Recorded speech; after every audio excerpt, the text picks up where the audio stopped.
5, hard and soft palate and oropharynx. It says observe and identify the following. The median palatine raphe. Okay. So the hard and soft palate right here, she's got such beautiful anatomical landmarks that are very well, very well put in here. Okay. So you see right here where this line right here, okay. So that's the division of the hard and the soft palate. Okay. So from here over here, you see how it's more pale in color? Mm-hmm. Okay, that's the hard palate. The more vascularized area is the soft palate all the way in the back. Okay. Another thing that I didn't mention to the other group, and it just stuck out to me. You see those two little openings there on the palate? Yeah. Okay. Mm. So if your patient has a postnasal drip, that's where it's gonna drip from, and usually you'll see really red and irritated in that area. Okay, so you don't have a postnasal drip that I can see. No, but- because I have nasal hygiene. I practice nasal hygiene. So that's what you're gonna look for. You're also going to look at the rugae. So you see how the rugae is very pronounced, okay? That's because she has a high vaulted palate and her tongue is restricted, so the tongue is sitting low and forward on the floor of the mouth. So it's gonna make that rugae more pronounced. It's also going to make that incisive papilla more pronounced. You see how it's a little more bulged out? Okay, so on patients that have a whose mouth resting posture is the tongue on the roof of the mouth, that'll be more flat. Okay, all right. What else? The incisive papilla Yeah. or junction of hard and soft palate, torus palatine if present. Okay, so we're also going to palpate the roof of the mouth. Okay, so for this, you need to give your patient a little heads up. Say, this might tickle a little bit because otherwise you're gonna have them jumping all over your chair. And you wanna use a little bit of a firm, touch in there, okay, palpation. Because if you're like this, it's like tickle, tickle, tickle. All right, so might tickle a little bit. So I start in the front, and now I go towards the midline, and she has her torus is all the way back there. Okay, but I'm not, I felt it. I'm not gonna go all the way into the soft palate because we don't want her to gag, right? So you wanna make sure that you're depressing the roof of the mouth, feeling for anything that feels squishy or really hard, okay? Anything abnormal, okay? All right, what else? Oh, while we're on the topic of tori, on the floor of the mouth, there's also tori, right? So you remember from tooth morphology? So you would be able to feel it on the corners of the mouth. Sometimes you can't really see it, but you could feel it. Okay, so that's what you're going to inspect also, okay, for any tori on the floor of the mouth. We should actually add that to that list because I didn't hear anybody read that. Okay. All right. And then palpate the hard palate for lumps and swelling. Observe and identify the uvula. Okay, so now that's going to be grouped in with us inspecting the oropharynx, inspecting the posterior and anterior pillars, okay? I'm not gonna stop and do that right there. I'm gonna do all of it together because, I don't wanna be mean to yourselves, Okay, so, sometimes patients, when they stick their tongue out to say ah, you may have a difficult time seeing back there. So what I end up doing is I have them swallow and then just open without sticking their tongue out. And then you can depress the back, the base of the tongue so that you can see a little bit easier, especially those patients that have a Mullen-Putty score 4, okay? So I'm gonna have Miss Sowers open. And have her now say, ah. Okay, so everything looks great. Okay. So we're observing for any, if there's any redness, anything that looks like cottage cheese, right? You don't want to treat them with that, right? Okay. And when in doubt, just act your faculty. Okay. What else? Did we do tonsils? Yep, that would be part of the tonsils, so her tonsils are good. Any enlargements, lesions, or abnormalities. Subgroup 6 is occlusion. Okay. Place index fingers in each vestibular area and place the thumbs under the mandible. Ask the patient to close slowly. Okay, so I do this a little differently because this just makes it easier for me to see. Okay, so I just go in like this and have the patient bite down, and now I can see the whole thing, okay? So now I'm gonna take a look over here, and she's got a class, what class of occlusion does she have? Right here. You see the mesiobuccal cusp of the maxillary first molar? Class 2. Where is it in relationship to the buccal groove of the mandibular first molar? It's right in the center, right? Okay, so it's a class 1. Can you show her on the other side? Yep. And she has a class 1 on this side too. So turn just a little bit. Okay, so you see the mesiobuccal cusp of the maxillary first molar. Let me just use this. So you had like a perfect mouth, Miss Sowers. I know you do. Okay, so you're looking at where the mesiobuccal cusp is of the first maxillary molar and where it is in relationship to that buccal groove of the mandibular first molar. And she's got a class 1. If they're missing their molars or one of the molars, what do you use? The What if canine. they're missing their molars and their canines? They don't have a class. Use Oh, yeah, the facial profile. That's right. Facial profile, okay? So make sure you're documenting all of that. I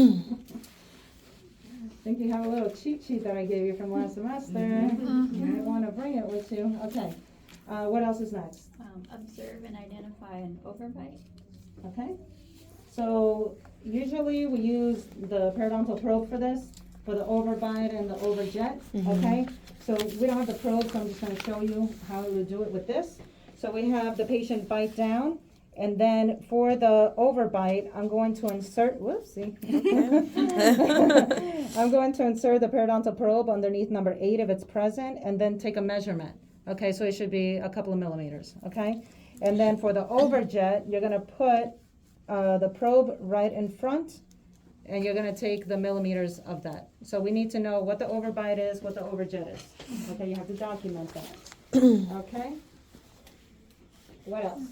Edge to edge bite if present, cross bite if present, and then identify any abnormalities and document findings in patient chart. Okay, so let's see, do we see anything else? No, she's got a perfect smile here. Well, well, no, that's not. Yep, no, there's nothing else. Okay, and that's it? Yep, infection control follow throughout. Okay, so now we're gonna go over the Mallampati score. The Mallampati score, once you Unless you want to start, trade places with me after. once you start Oh, having let's more switch. practice with You might identifying try the to force that on Mallampati you, score, but once you start having more practice when identifying the Mallampati score, you can do it while the patient is laying down, but it's not as accurate as when they're sitting up. Okay, so we're gonna set her up because you're just starting. You're good. A little crammed in here. Okay. So now, I'm going to put all the light I can into my patient's mouth. And I'm gonna have the patient swallow. I know they're gonna be swallowing a lot, so you give them a little bit of water, okay? Would you like some water? I'm good. Okay. Okay, so I'm gonna have her swallow and then comfortably stick her tongue out. Make sure they don't hyperextend the tongue out because then the measurement's not gonna be accurate, okay? So, yep, stick your tongue out. Okay, so now we're looking in here, and what Mallampati score does she have? Can you see the uvula? No. Okay, so what can't class see. is that? 4. 4, right? So if you can see 100% of the uvula and a little bit more, that's a class 1. If you can see, if you cannot see 25% of the uvula, that's your class 2. Class 3 is if you cannot see 50% of the uvula, and then class 4 is when the tongue is completely covering that. Okay, so make sure you're going back and reviewing that. I know I gave you some cheat sheets last semester.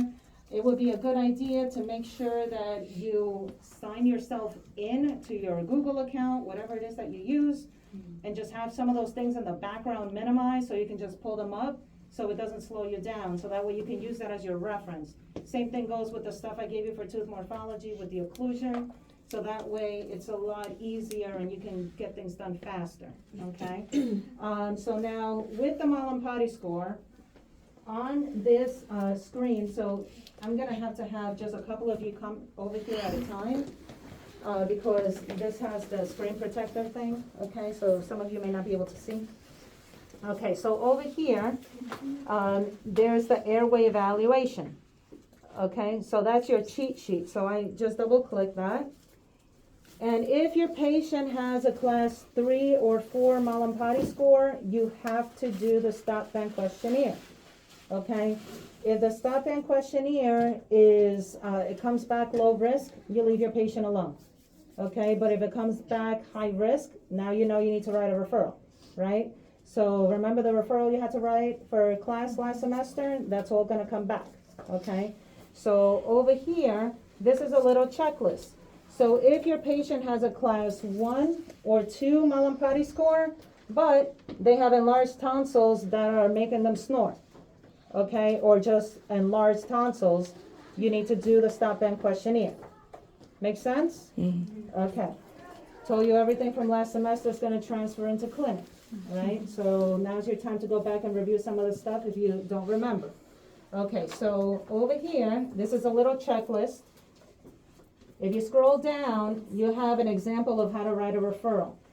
Okay, so use this to your advantage, okay, and then here's for an ENT referral, and also, if I can find my mouse, there's for myofunctional therapy referral, okay? So use this, you have that little cheat sheet there. So now with the stop band questionnaire, I need to show you where to find it because there's 2 spots in here that this is located in, and one spot's gonna make it nearly impossible for you to read, okay? So when you open up your patient chart, right here is the stop band questionnaire. So you go and you double click this, Where are you and you clicking? see where it says stop band questionnaire, Okay. okay? And now right here, once you double click it, the questions pop up. And then you can just click on the answer, okay? That'll make it easier for you, okay? So now I'm gonna go and I'm gonna click that little chair, that little dental chair. So if I hover over it, it says treatment planner, okay? So once I click that, and I have it already pulled up over here, once I click that, this window opens up, okay? Down here, it says supporting information.